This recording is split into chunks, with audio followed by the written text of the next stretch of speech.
Bienvenidos a nuestro programa número 220 de Aprendiendo a Pensar. Hoy vamos a ver el mate de Pillsbury. Pillsbury fue un jugador que era un claro aspirante a ser campeón mundial.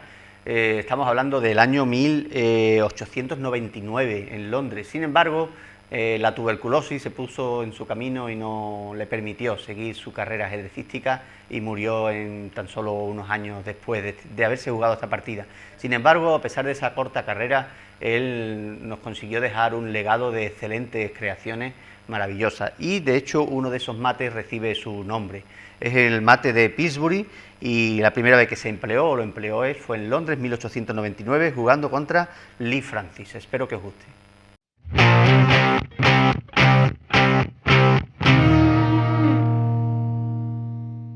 Bien, pues aquí estamos en esta partida que se jugó en 1899 en Londres y en el que conducía las piezas blancas Pillsbury. Pillsbury, Harry Pillsbury era el nombre completo. Como hemos dicho, era un jugador muy agresivo, con mucha creatividad y digno merecedor del cetro mundial. Sin embargo, como hemos dicho, una enfermedad hizo que no pudiera continuar con su carrera.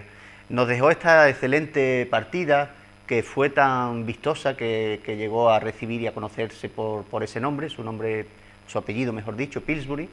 Y a diferencia de las partidas de ayer que vimos y antes de ayer, con el mate de Reti, en el que las blancas o las negras aprovechaban que el rival no había enrocado y daban mate con torre y alfil, en este caso el mate de Pillsbury también se da con torre y alfil, pero con un rey ya enrocado, o contra un rey rival que sí ha enrocado. Es mucho más difícil, ¿verdad? Porque un rey que enroca, pues parece que está mucho más a salvo. Pues vamos a ver cómo Pillsbury se las ingenia para entrar en ese enroque con torre y alfil. La partida es muy corta, es una miniatura. Sabéis que en ajedrez siempre las miniaturas son las que llevan o tardan menos de 25 movimientos, y en este caso pues duró tan solo 20 movimientos. D4 jugaron las blancas, en este caso Pillsbury. D5, C4, este es el conocido gambito de dama, muchas veces lo hemos visto aquí, ¿verdad? Las blancas ofrecen este peón con idea de que las negras no tengan centro y así poder desarrollar este peón y ganar, recuperar luego el peón entregado, ¿no? Es muy conocido y normalmente las negras nunca lo aceptan, ¿no? Jugaron E6 defendiendo y fortaleciendo ese centro y las piezas se siguieron desarrollando de una manera natural. De hecho, hoy en día se podría jugar esto perfectamente así, porque es todo teórico, es el gambito de dama, la línea más teórica que se conoce. Las negras jugaron caballo D7, que hay varias formas de jugar, es mucho más común alfil E7. Jugaron caballo D7, que es un poco peligroso porque se interpone, si os fijáis, como este caballo está clavado, se interpone en la dama, se interpone, hemos dicho, el caballo en medio y no puede defender al peón de D5, así que ya es peligroso un poco jugar así, pero estamos hablando de una época en la que la teoría de apertura pues estaba más rudimentaria, y de hecho no nos vamos a entretener en la apertura porque queremos llegar al mate de Pillsbury, ¿eh? Cada día estamos aprendiendo un mate, ayer vimos el de Reti, hoy el de Pillsbury, mañana será otro. Son recursos que podéis ir guardando para vuestras partidas y que cuando se ven muchas veces pues se queda ya fijado y en mitad de una partida que estáis jugando se os ocurre de que la posición es similar, es parecida y que podéis emplearlo. Así que muchas de esas partidas se ganan por asociación de ideas, ¿no? Es el caso que por eso estamos trayendo estas variantes. Aquí las blancas jugaron E3, las negras jugaron alfil E7, las blancas jugaron caballo F3, las negras jugaron B6 para desarrollar este alfil que ha quedado totalmente taponado. Es como estamos entrando en la variante ortodoxa del gambito de dama, es como se conoce hoy así la teoría. Y antes de que este alfil se haga muy fuerte, tomando peón por peón y haciéndose muy fuerte en la diagonal, en cuanto a las blancas ven que este peón se lanza a B6 y sabe que se va a desarrollar por ahí el alfil, lo que hacen es que toman directamente, y fue lo que hizo Pillsbury, demostrando ya que en aquella época estaba siguiendo una teoría de apertura que sigue vigente hoy en día, porque hoy se juega también esta línea de esa misma forma, para que alguna pieza ahora quede aquí y el alfil de nuevo sea igual de inútil en esta diagonal como lo era antes, ¿eh? Y muchos diréis, ¿por qué no toma con caballo para que luego podamos quitarlo y el alfil sí tenga una buena diagonal? Pues porque después de este cambio volvería a ocurrir lo mismo. Primero tomaríamos alfil por alfil y caballo y se quedaría el peón en D5 molestando de nuevo la diagonal, ¿no? Hemos dicho que no íbamos a entrar mucho en la teoría de apertura, así que vamos a seguir adelante con la partida. Y en este caso prefirieron tomar con peón y las blancas jugaron alfil B5. Fijaros cómo el alfil también está clavando a este caballo, de momento no parece molestarle para nada al rival de Pillsbury, que jugó alfil B7 y caballo E5. Todas las piezas blancas empiezan a estar muy activas, ambos jugadores pueden enrocar, no ha sido una partida como las de aquella época en que intentaban que el rival no enrocara a base de sacrificio. Aquí se está jugando de una manera más tranquila, ambos jugadores pueden enrocar y fue el caso ya del rival de Pillsbury, Lee Francis, que jugó enroque. Hasta aquí todo correcto y aquí las blancas ofrecen un cambio, alfil C6. Fijaros dónde quieren penetrar con ese caballo. Después del cambio quieren penetrar en C6 desde donde amenazarían a estas dos piezas, eliminando a este alfil fuerte que es el que frena la clavada. Así que una jugada curiosa, ¿verdad? Alfil C6. Las negras prefirieron que el caballo no entrara y jugaron torre B8. No parece ser lo mejor, desde luego. Alfil por B7 y la torre queda ahí muy encajonada, una pieza un poco inútil, además que permite de nuevo que el caballo entre de la misma forma que antes, atacando las dos piezas. Prácticamente es lo mismo, pero con la torre un poco más inútil que antes. Así que se va a E8, es la única casilla donde puede huir la dama, porque si no perdería el alfil, incluso algo más. Así que se va a E8 para defender a ese caballo.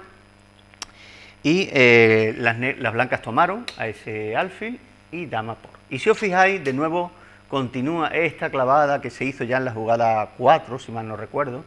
El alfil se situó ahí en la jugada 4, clavando a ese caballo y continúa clavado. A pesar de que las negras han intentado interponer una pieza, las blancas se la han ingeniado para que la dama siga ahí en esa posición tan crítica. Pero ¿cómo continuar? Ahora hay menos piezas en juego, además el negro se ha enrocado. Pues ya vamos a ir adentrándonos en lo que sería el mate de Pillsbury, que se da, como hemos dicho, con alfil y torre. Así que tendremos que poner alguna torre en juego, ¿vale? Y el alfil que tenemos, ¿vale? Para dar mate a este rey, con esas dos únicas piezas. Si hay que sacrificar las demás, se hace. ¿Cómo se las ingenió Pillsbury para hacerlo y que su partida pasara a la historia? Bueno, aquí de momento estáis viendo cómo gana un peón claramente con esa maniobra que tuvo y este error de torre B8 y B7, que fue una pérdida de tiempo. Pues caballo por peón, aprovechando que el caballo está clavado y ahora las negras tienen un problema. Todavía no está cercano el mate, pero si os fijáis, de momento la dama ya se tiene que mover y cuando se fue, pues jugaron las blancas caballo por caballo y aquí se jugó peón por caballo, amenazando al alfil. Si lo hubieran hecho al revés, hubieran tomado con caballo, pues no sé, quizá hubiera sido mejor, ¿no? Parece que aguanta un poco más, ¿no? Las blancas podrían efectivamente debilitar otra vez la estructura, irían ganando un peón, pero no podrían dar ningún jaque, ¿verdad? Porque la dama está ahí bien colocada, estarían desde luego mucho mejor, pero ya no tendrían ese alfil para dar el mate. Sin embargo, aquí, con esta jugada de tomar peón por caballo, le permite a las blancas conservar este alfil que va a ser el que va a terminar dando el mate de Pillsbury. Se sitúa primero en H6, ataca la torre no se fue porque si os fijáis, la dama pretende también ganar la torre blanca y atacar, por fin las negras se han quitado un poco la presión de encima y están intentando también tener algún tipo de contragolpe, un tipo de contrajuego contra el ataque de las blancas, pero este es el momento creativo, ¿verdad? Y ya me imagino que todos tenéis que intentar averiguar cómo se da aquí mate con torre y alfil. El alfil lo tenemos muy bien situado, desde luego que el alfil está ahí ya cortando al rey, pero si tomamos alfil por torre, pues las blancas harán lo mismo, perdón, las negras harán lo mismo, se cambiarán damas, no parece un buen negocio, de hecho hasta perderíamos una pieza. Así que el alfil está bien situado, no tenemos que quitarlo de ahí. Pero necesitamos que venga una torre. ¿Y que venga una torre por dónde? Pues a las torres siempre les gusta, ¿verdad?, los sitios donde no hay peones, es decir, las columnas que están abiertas o semiabiertas. Esta sería una columna semiabierta y esta sería una columna abierta porque no hay peones. No importa que haya piezas, pero no hay peones. ¿Se puede hacer esto? Pues evidentemente no, nos tomarían la torre y sería muy peligroso. Entonces, ¿cómo podemos acceder a ese rey? El alfil está bien y necesitamos una torre. Pues este es el momento que os he dejado un poquito con la palabrería para que tuvierais tiempo de calcular en lugar de estar escuchándome. No sé si lo habéis hecho o si tenéis, estáis siguiendo la partida por YouTube, que no es en directo y podéis detener el vídeo, pues intentar calcularlo, porque da mucha satisfacción cuando uno encuentra un mate tan bonito como este desde esta posición.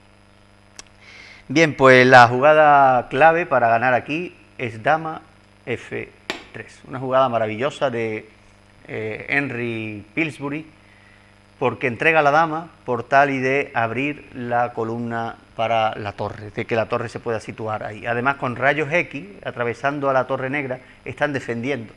Así que dama F3 es una jugada magnífica, a las negras no les queda otra cosa que tomar, dama por F3, y entonces vino la torre a G1. Y ahora fijaros qué bonita maniobra, porque el rey solo tiene un sitio donde huir, y parece que no damos mate porque si volvemos a dar jaque aquí, se vuelve a esconder, y estaríamos como repitiendo movimientos, ¿verdad? Pero Pillsbury lo tenía todo planeado, por eso entregó la dama, y lo que hizo fue alfil G7 y alfil por F6, jaque, mate. Espectacular, mate de torre y alfil. Se conoció después de esta partida de 1899 a lo largo de toda la historia como el mate de Pillsbury. Lleva su nombre y con todo merecimiento, ¿verdad? Porque hacer una creación como esta valió la pena para que ahora todos los conozcamos por el nombre del que lo inventó, Henry Pillsbury. Y como siempre, ayer vimos un mate de Reti, hoy el de Pillsbury, y durante toda esta semana estaremos aprendiendo mates de diferentes personajes famosos.